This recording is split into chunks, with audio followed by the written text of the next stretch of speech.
Big Power has sent me their new lineup of Pro Blasters. I already have the other review out of the 503. Now we're going to be reviewing the 509, a blaster I am hyped for, probably the one I was the most hyped for, because it looks like a possibly improved version of the 505. It looks more comfortable. There seems to be a big performance boost on this one specifically. Now, the other two Big Power blasters, the other two white ones, are around the same as the others. But from what I hear, this has around an average of 80 FPS, which is really nice for a flywheel blaster. Without further ado, let's get this open.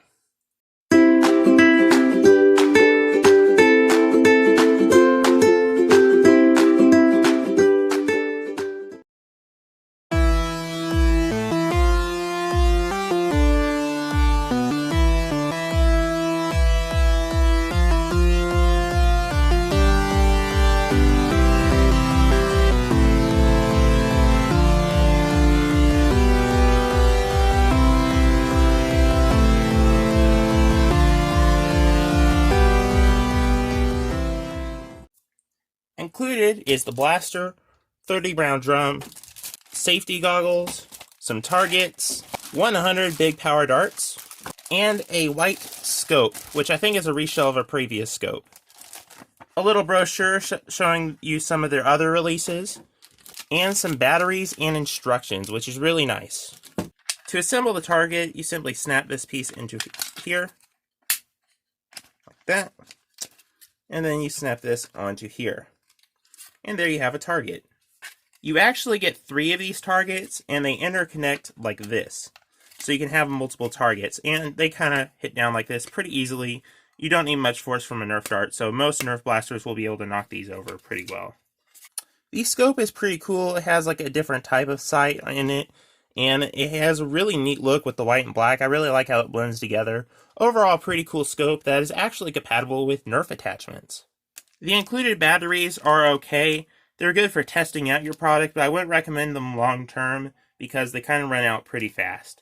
The 30 round drum is pretty nice. It is also identical to the Big Power 505 30 round drum. This seems almost like a higher quality than the 505 drum, so I'm assuming but it is compatible. And honestly, it's a pretty good drum, especially for 30 darts. It's a good size. It's very small and compact. The blaster looks amazing, and I can't wait to test it out.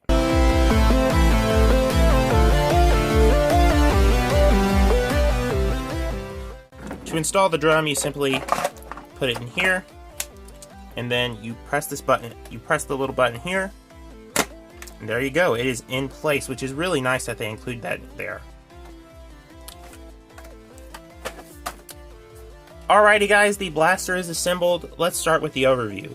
Starting with the grip, it is very comfortable, extremely comfortable. And man, that is a really good grip. I'm just taking it in now, but it's a really good grip. The rev trigger is nice, and the trigger is really snappy and actually a lot lighter of a pull than I originally thought. There is a tack rail that is compatible with Nerf. We will put the included attachment on there. Looks really nice. The foregrip is really, really good. Amazing. And it feels very comfortable. There is no stock attachment point. That is fine. It is comfortable nonetheless. To take out the drum, very simple. Just press on this button here and push out. And there you go.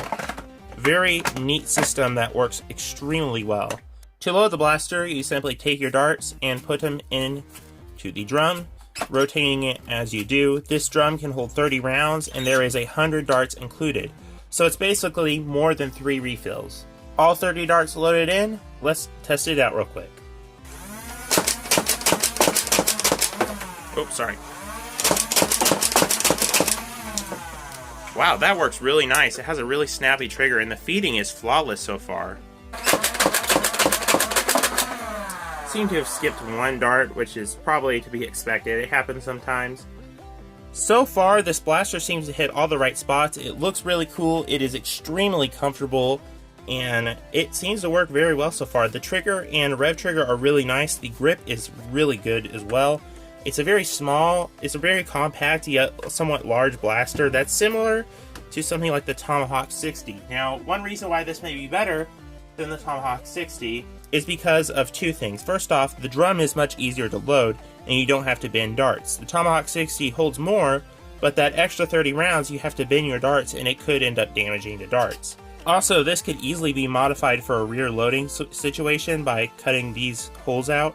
So if you could, with like take a Dremel, cut the holes out, and you have a rear loading 30 round drum blaster.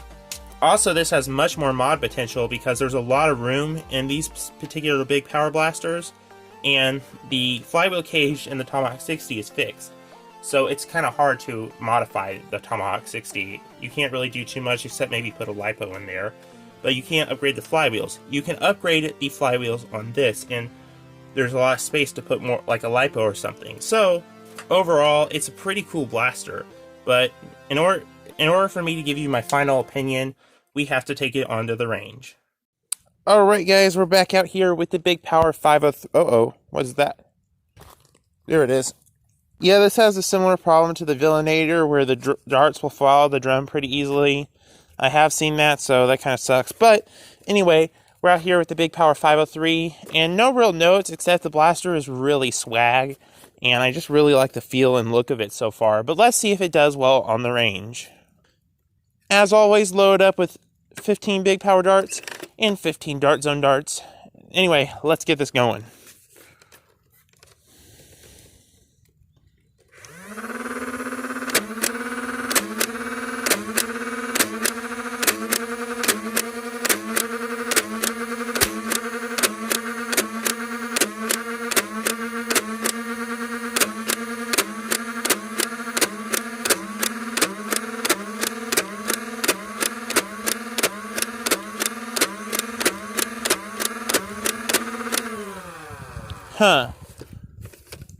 So one thing I'm noticing that's not too great is that the dart zone darts are not very consistent with this blaster. It's shooting them very inconsistently, and they're going out to the side. Now, of course, these are not brand new dart zone darts. I still need to get a pack of those. I don't know why I haven't done it yet, but they are not brand new, so that could be why. But the big power darts go really far, and this is the tape measure set at 80 feet. And they're hitting very close to that 80-foot mark. And I'm wondering what's going on with the dart zone part. So very inconsistent with dart zone, but very accurate in long range if you use the included darts, which is interesting. First two dart zone darts at 30 foot. So the first two darts are at 30 feet. And then, of course, there's another two darts, again, at 30 feet. Another grouping of darts going up all along here.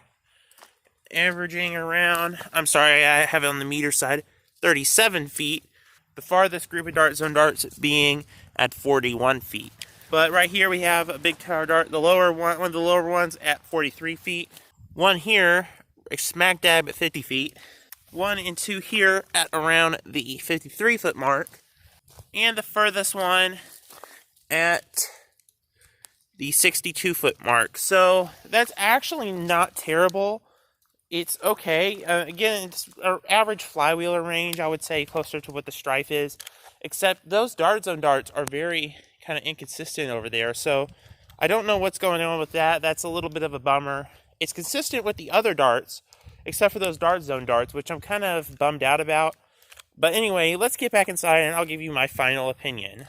What is my opinion of the 503? My opinion is it's almost perfect. I absolutely love the look and feel of this blaster. I love the foregrip. I love the main grip. I love the rev trigger. I love the trigger. Heck, I really love the design of the blaster. The way it opens like that and it's built into the grip, it has a nice lock. It's amazing. The price is okay. It's around $50. Originally it was $60, but the price went down to $50. But it's not awful. It's just kind of an average price. Especially considering that you do get the targets, the darts, and the goggles, and all of that stuff. If this blaster was by itself, they'd probably end up selling it for $30 or $40, which is really worth it. What's really cool is this is an identical drum to the 505, which means you can interchange the drums if you buy this. I personally like this better, although the 505 is much more consistent with Dart Zone waffle head darts. And that is my main gripe. If that was fixed, if this was more consistent with Dart Zone waffle head darts, look, this would be my new favorite blaster. One of my new favorites. and I just really like how it feels. And the 505 is nice. It just doesn't have the feel and the look of this blaster. And I really want to mod this to get it to where it's more consistent because I really like it. Maybe replace the flywheel cage, add some new motors, make it a monster. I really want to do that. You just have to Dremel the back of the holes in the drum. You just have to Dremel the back, or like, drill it out, and you have a rear loading blaster. Of course, the air conditioner is going to cut me off, but I really like this blaster. It's amazing. And if they just fixed the inconsistency with Dart Zone darts, it'd be fine. It's perfectly consistent with the included darts. It's perfectly consistent, but Dart Zone darts, it seems to kind of not be so consistent, and I really hate that. Still a great blaster, and because of that, I'm going to go ahead and give it an 8 out of 10. It does have my seal of approval, but I am slightly disappointed. Alrighty guys, I hope you enjoyed this review. If you really did, then please feel free to leave a like, comment down below if you have anything to say, and don't forget to follow me on Instagram at Brachiosaurus227. Thanks for watching. I will see you in the next one. Bye-bye. My junk drawer, my junk drawer. So many things, I don't know what they're for, but I won't let it go. No, I will add more useless little things to my junk drawer.